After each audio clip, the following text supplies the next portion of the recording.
So we have this project right here that we got to get done fast. And what this is an RS11, and I believe it is the AHM version. It's the more modern of those versions, but this could be lifelike, could be Model Power. One of the ways when you see these at train shows and they're dirt cheap, something you would want to look for is look right here where the brake shoe is. If that is filled in, it means it is not all-wheel drive. It means that one truck picks up power and the other one has got the motor on it. Or there's a motor in the center. I can't remember which one it is. There's either a vertical one or there's a motor in the center that only goes to one truck. And this is the typical AHM motor, but it's also used in the other versions as well by Model Power and Lifelike. Anyways, we need to do this fast. And we're going to put Rev 1 motor in it. And this should be hopefully we can knock this out really quick. And then I've got to send off 2 motors to my friend James, who's going to do a test on them, on some other stuff. And then I think we're going to go ahead and get the big batch of them. That's kind of the plan. But anyways, let's disassemble this thing, get it into the ultrasonic. Now this shell had been painted by me, and it's still got a little bit of white primer sort of on it, and a little bit of paint in the grills. I'm testing in the ultrasonic today Jungle Jake, which is green cleaner that I got at Fleet Farm, and we're going to see how that does. This thing is already mostly stripped, and just a few touch-ups. I'll probably go ahead thinking of removing the handrails or the grab irons and using our tool to make some. And I want to try a little something new for making these handrails, which we'll get to. But right now, let's go ahead and let's see if we can't disassemble this guy quick and then get his parts cleaning. Okay, so we're going to take that wire off. I know there's another one on the bottom there, which should be soldered on right about there. Right, yep, there. And this guy,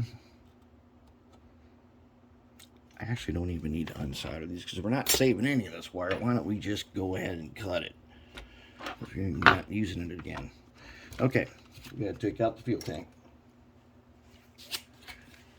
I'll tell you what, all of these style AHM, Model Power, and Lifelikes are excellent locomotives that are easy to find at train shows, that are good for remotoring projects. Now, here's the trick. There's a tab here, tab there, and there's this thing right here. And this one might be screwed on the bottom. It should not be. See if we can. There we go. Tabbed on. Okay, there is a style that does have a screw in the bottom.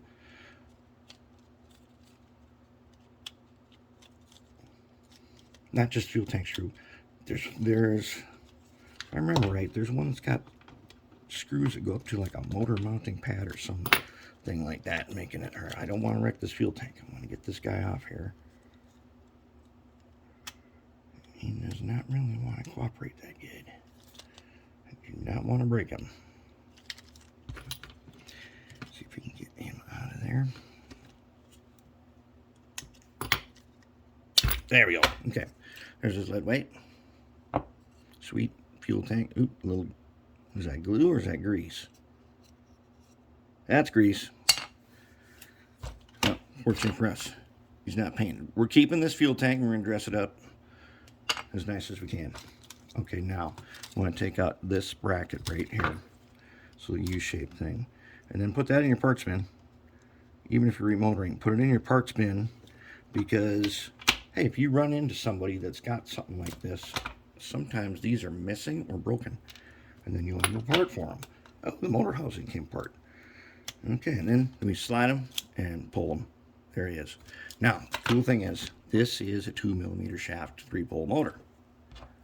That means we can just go ahead, it's the same length, we can just go ahead and reuse these U-joints and all of the drive shafts and things if we want to. Or we can do the silicone hose. Now, here's another tricky part. Without breaking it, see if you can get the light brackets off. They don't always have 2 lights. Some of the brackets are flat on top.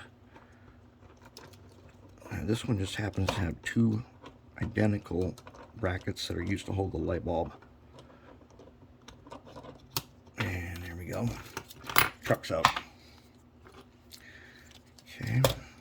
I don't want to wreck the handrails too much because I'm going to clip them nicely, and we're going to do something so that we can make new handrails for this. Okay, let's just cut that where we don't need them. We're going to reuse these brackets though. Truck's out. Okay, there's our frame. We're going to strip the paint off this. Okay, now this one's already had clipped. It's coupler mounts right here. Now, when you get these and they've got truck mounted coupler mounts, don't clip them flush because you need this little piece here to hold it in place. In fact, that's the locking end. It's this end that allows you to open it. And you might be able to do that with your fingers. Yep. Okay. And we got some old hardened Earl in there. Yeah, we do. No big deal. Okay, now for the most difficult part. There's a cover on these trucks right here. And removing it means pushing in this tab on the other side and just pressing a little bit. And then doing it here and pressing. This thing is notorious for breaking off those pieces right there.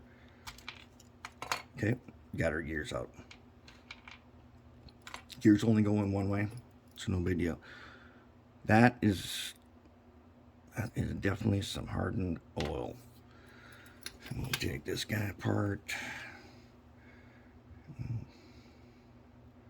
think we can leave him, although we should take this off. Okay, then we'll pull these guys out once it's in the basket. Okay, that's disassembled. I'll do that other one. Now I'm gonna put these in the ultrasonic cleaner, probably 15 minutes or so. And first I'm gonna put this in the alcohol bath. And wait, no. First, I'm gonna go ahead with my flush cutter. This is something I want to show you. I'm gonna take the flush cutter, and I want to carefully remove the handrails without breaking them. We're not going to reuse them again to go back on here as handrails. Now, I got a different idea this time. Based on some advanced jewelry making techniques that I have discovered watching the jewelry lady, I have a new idea about how we can quickly fabricate these handrails. And we'll do just a little bit of filing, but that's where I'm going to put the hole in for the new stanchions. Okay, now on this front one here, we're probably going to clean this pilot off because we got to fill it with a front face plate. And just for speed, I think I'm just going to use some brass wire that I already have, so that way I don't have to go through and prepare the jewelry wire for tinning. If I have enough pieces that are long enough. Now I want to keep these things, these battery box things. I don't want those to come off.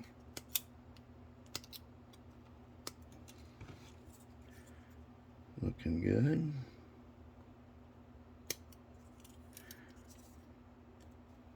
I'm going to take out the front end running boards, and because this one is going to have to be a period piece, RS11s from 57, I'm going to I have to fabricate some running boards. Not a problem. I've got some leftover steps from an A-line kit, and I think I've got 4 that match. Probably make great running boards. Okay, there it is. That's off to the paint stripper. Okay, we got our parts. Let's get to cleaning, and then we'll get this guy cleaned up, and I'll get him primered. And then we will get down to business of starting to put them back together.